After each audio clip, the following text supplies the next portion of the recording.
আমি বিশ্বাস করি যে আমরা সবাই যদি আজকে এইটুকু বুঝতে পারি যে আমাদের দেশটা আমাদের, এর ভবিষ্যৎ আমাদেরকে নির্মাণ করতে হবে। ওই আমেরিকা থেকে এসে ট্রাম্পও তৈরি করে দেবে না, বা আপনার চীন থেকে শি এসেও ওটা করে দেবে না, অথবা ভারত থেকে মোদিও আমাদের ধাক্কা দিয়ে কিছু করতে পারবে না। এই যে বিষয়গুলো, এটা আমাদের মধ্যে, আমাদের মনের মধ্যে, আমাদের অন্তরের মধ্যে গেঁথে নিতে হবে, গেঁথে নিতে হবে। গণতন্ত্রের কোনো বিকল্প নেই এবং গণতন্ত্রকে চাপিয়ে দেওয়া যায় না। ইট ক্যানট বি ইম্পোজ। আসলে আমার চারদিকে তাকিয়ে আপনাদের বিশেষ করে টেলিভিশনের টক শো, বিদ্বান মানুষদের কথা, আপনার রাজনীতির বক্তৃতা সবকিছু শুনে সবাই কেমন যেন একটু হতাশ হয়ে পড়ছেন। বলছি যে এত যে রক্তপাত হলো, এত যে রক্ত ঝরলো, এত যে মায়ের বুক খালি হলো, তার পরিণতি কি হবে শেষ পর্যন্ত? আমি বিশ্বাস করি, দৃঢ়ভাবে বিশ্বাস করি যে ভালো হবে এবং খুব ভালো হবে। কারণ আমরা বাংলাদেশের মানুষেরা চিরকাল ভালোর জন্য সংগ্রাম করেছি, লড়াই করেছি এবং জয়ী হয়েছি। বিশেষ করে আমাদের তরুণেরা, আমাদের ছেলেরা, আজকে বাংলাদেশের যা কিছু ভালো অর্জন সব তাদের জন্য। আপনারা দেখুন, সেই প্রথম থেকে, যদিও আমি পুনরাবৃত্তি করতে চাই না, 52 ভাষা আন্দোলন থেকে শুরু করে একেবারে এই শেষ 24 জুলাই আগস্টের আন্দোলন পর্যন্ত প্রতিটিতেই কিন্তু সামনে ভ্যানগার্ডের যে ভূমিকাটা পালন করেছেন আমাদের ছেলেরা, ও সেখানেই আমাদের শক্তি।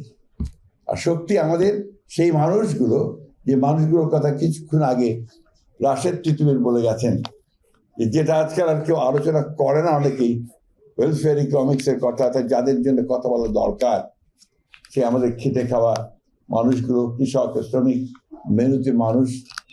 বৈষম্য তো তাদের কাছে, পুরো বৈষম্যটা তো সেইখানে। সেই কথাগুলো কিন্তু আমরা অনেকেই বলছি না। তো আজকে এই মানুষগুলো কিন্তু দেখুন একেবারে হেসে হাসি মুখে সে কাজগুলো করে যাচ্ছে, তাদের বাংলাদেশকে তারা টেনে তুলে ধরছে। আমি কিছুদিন কাজ করার সুযোগ হয়েছিল আমার, যখন আমাদের বেগম খালেদা জিয়া প্রধানমন্ত্রী ছিলেন, তো কৃষি মন্ত্রণালয়ে কিছুদিন কাজ করার সুযোগ হয়েছিল। তখন মাঠে ঘাটে ঘোরার অনেক বেশি সুযোগ সৃষ্টি হয়েছিল। আমি দেখলাম যে আমাদের কৃষকেরা কাজ করছে, আর তার পাশে ব্লক সুপারভাইজার নামে একদল সরকারি কর্মকর্তা আছেন, যারা কৃষকদের সঙ্গে তাদেরকে সাহায্য করে কৃষি উন্নয়নের জন্য। বিভিন্ন নতুন নতুন যে আপনার যে ইগুলো আসে, টেকনোলজিগুলো আসে, সেটাকে কিভাবে ডিসেমিনেট করা যায় মাঠের মধ্যে, সেটা চলবে। আমার কাছে মনে হয়েছে যে বাংলাদেশের সবচেয়ে দেশপ্রেমিক শ্রেণী বা পেশার মানুষ যদি থাকেন, তাহলে কৃষির মানুষেরা, তাদের সঙ্গে যারা কাজ করেন, এই কৃষিবিদ, কৃষি বিজ্ঞানী, তারা। কারণ এখন পর্যন্ত সবচেয়ে বেশি, আপনি যদি বলেন যে কোথায় সাকসেসটা বেশি বাংলাদেশের, আমরা যখন 1971 সালে যুদ্ধ করি স্বাধীনতার জন্যে, তখন আমাদের লোক সংখ্যা ছিল 7.5 কোটি। এখন লোক সংখ্যা আমাদের প্রায় 18 কোটি। সেই সময় আমাদের খাদ্য ঘাটতি ছিল প্রায় 28 লক্ষ টন, আর আজকে খাদ্য ঘাটতি প্রায় নেই বললেই চলে। এই পুরো খাদ্য ঘাটতি মিটিয়ে এই মানুষ, এতগুলো মানুষের খাদ্যের নিরাপত্তা প্রদান করে যে শ্রেণীটা কাজ করলো, সেটাই কৃষকেরা ও তাদের সঙ্গে যারা কাজ করেছেন সেই কৃষি বিজ্ঞানীরা বা কৃষিবিদেরা। এটা অনেকে আমরা বলিও না, বুঝিও না, জানিও না। আমি এই কথাগুলো এই জন্য বলছি যে এই বিষয়গুলো বোধহয় একটু জরুরি ভিত্তিতে দেখা উচিত। আমরা এখন খুব ব্যস্ত হয়ে পড়েছি যে আমেরিকা আপনার ট্যারিফ আরোপ করে ফেলেছে, এবং খুব দ্রুত যদি এই ট্যারিফের সুরাহা না করা যায়, তাহলে আরো বড় বিপদে পড়তে হবে। এটা তো সত্য কথা। কিন্তু এমন মনে হয় যে আমরা এই শ্রেণীর মানুষগুলোকে যদি সামনের দিকে এগিয়ে আনতে পারি, তাদেরকে কাজ দিতে পারি, তাদেরকে আপনার বিভিন্ন প্রযুক্তি দিতে পারি, তাহলে এই সমস্যাগুলো আমরা অতি দ্রুত কাটিয়ে উঠতে পারবো। রাজনীতির সমস্যা আমাদের আছে, এই বরাবরই আছে, আজকের না। 150 বছর আগে যখন ব্রিটিশরা এখানে শাসন করতেন, তখন ওই একই আবার রবীন্দ্রনাথ আনতে হয়। রবীন্দ্রনাথ বলছেন, কাগজে নেড়েই উচ্চস্বরে পলিটিক্যাল তর্ক করে, মাথায় ছোট বহরে বড় বাঙালি সন্তান। পলিটিক্যাল তর্ক করা এটা আমাদের মজ্জাগত। আমরা আপনার চায়ের দোকানে বসে রাজনীতির কথা বলবো। আপনি গ্রামে, আপনারা ঢাকার মানুষেরা জানতে যাই না, তো আমার মনে ছাত্ররা অনেকেই গ্রাম থেকেই এসছে, যারা অনেক ছাত্র দেখতে পাচ্ছি আমি। গ্রামে গেলে দেখবেন গ্রামের রাস্তার পাশে একটা বাজার, বাজারের পাশে ছোট একটা ঘুমটি ঘর বলি আমরা, চায়ের দোকান থাকে।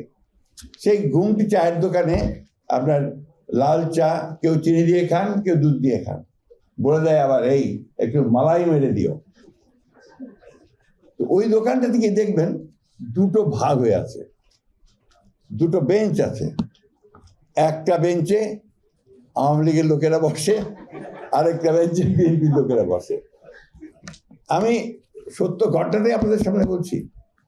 আজকে আপনারা আমাদের সামনে যারা বসে আছে, আপনারা সবাই অত্যন্ত আমার শ্রদ্ধেয় পণ্ডিত ব্যক্তি, এবং এই দেশের ধর্তাকর্তা। আপনার সমস্ত নীতি নির্ধারণ আপনারা করেন, আপনারা সেই নীতি নির্ধারণে সব সহযোগিতা করেন। আমার সামনে অনেক সফল ব্যবসায়ীরা আছেন, যারা এই দেশে ব্যবসা করে দেশকে মাফ করবেন অনেক ওপরে টেনে তুলে নিয়ে যাচ্ছেন।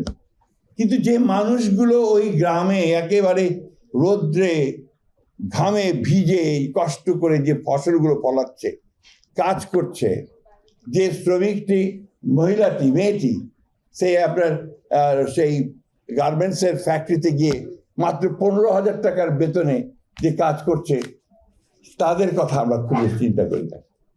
আমার কাছে মনে হয় এদের কথা যেদিন আমরা সত্যিকার অর্থেই ভালো করে চিন্তা করব এবং সফলভাবে চিন্তা করব, তাদের উন্নয়নের জন্য চিন্তা করব, তাদের কি করে একটা ঘর, একটা বাচ্চার অসুখ হলে তার চিকিৎসার ব্যবস্থা, তার লেখাপড়ার জন্য একটা স্কুলের ব্যবস্থা করতে পারবো, সেদিনই বোধহয় আমরা একটা সত্যিকার অর্থেই একটা সমৃদ্ধ বাংলাদেশ দেখতে পাবো। তো আমাদের এক একজনের একটা চিন্তা ছিল। সেই চিন্তাগুলো ছিল যে কেউ আমরা সমাজতন্ত্র করব, কেউ সমাজকে পাল্টে দেব, কেউ কমিউনিজম করব, কেউ ধর্মীয় ব্যবস্থাকে এখানে প্রতিষ্ঠিত করব, ইসলামকে প্রতিষ্ঠিত করব, সব মিলিয়েছিল। তারপরে যুদ্ধ শুরু হয়েছে, তখনকে আমরা সবাই এক হয়েছি, এক হয়েছে লড়াইটা লড়েছি। আজকে 24 বছর একই ঘটনা ঘটেছে, বিভিন্ন চিন্তা ভাবনা নিয়ে আমরা এসেছি। যেদিন ছাত্রদের উপরে গুলি শুরু হয়েছে, তখন কিন্তু সবাই নেমে এসেছে রাস্তায়, ঠিক না? আজকে সেই একইভাবে আসুন আমরা সবাই এক হয়ে যাই। আমরা সমস্যা আছে, সমস্যার সমাধান হবে। ইতিমধ্যে অনেক দূরে গিয়েছে। আমি প্রফেসর ইউনূস সাহেবকে ধন্যবাদ জানাতে চাই যে তিনি দায়িত্ব নিয়েছেন। আমার বিশ্বাসও আছে যে তিনি সফল হবেন। আমরা আসুন আমরা সবাই মিলে তাকে সাহায্য করে, আমরা নিজেদেরকে সাহায্য করে আমরা সঙ্গে। তবে একটা কথা খুব জোর দিয়ে বলতে চাই, গণতন্ত্রের কোনো বিকল্প নেই এবং গণতন্ত্রকে চাপিয়ে দেওয়া যায় না। ইট ক্যানট বি ইম্পোজড। আপনি আমার উপরে চাপিয়ে দিলেন তা দেওয়া যাবে না। চর্চা করতে হবে, প্র্যাকটিস করতে হবে, সেই জায়গাগুলোকে খোলা রাখতে হবে। এই কথাগুলো বলে আপনাদের সকলকে আবারও এই আশাবাদ আমি বলতে চাই যে নিশ্চয়ই সেই বিহঙ্গের মতোই একদিন না একদিন আমি ফিরে এসে পৌঁছবো।